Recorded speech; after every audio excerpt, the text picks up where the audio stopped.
dans ce nouveau tutoriel, aujourd'hui je vais vous montrer comment modifier un article qui vient d'être publié ou qui a été publié il y a plus longtemps.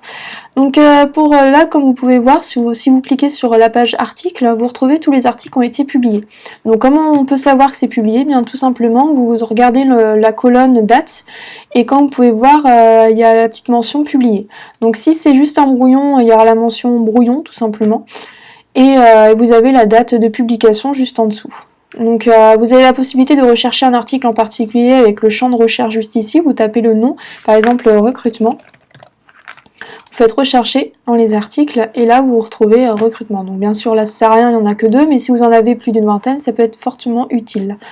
Donc là par exemple je veux modifier celle-ci, et bien je vais dans le petit raccourci modifier, ici sur le petit lien, ou bien je clique tout simplement sur le titre de l'article.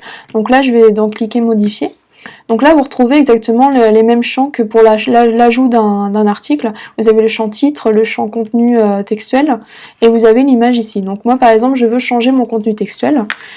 Par exemple ici je fais contenu textuel, voilà, je fais un peu à ma sauce. Donc là, vous avez deux possibilités encore, comme pour l'ajout, vous avez la possibilité de faire une prévisualisation des modifications, donc ça veut dire que vous pouvez regarder en direct le rendu, sans pour autant mettre à jour votre contenu, donc c'est-à-dire voir un petit peu ce que ça peut donner avant une publication. Donc moi par exemple, je vais regarder un petit peu ce que ça peut donner, donc un nouvel onglet s'ouvre, et là, comme vous pouvez voir, mon contenu a bien été changé. Donc là je retourne sur mon onglet précédent. Donc là le contenu me plaît, je fais mettre à jour tout simplement et l'article aura été mis à jour sur votre site internet.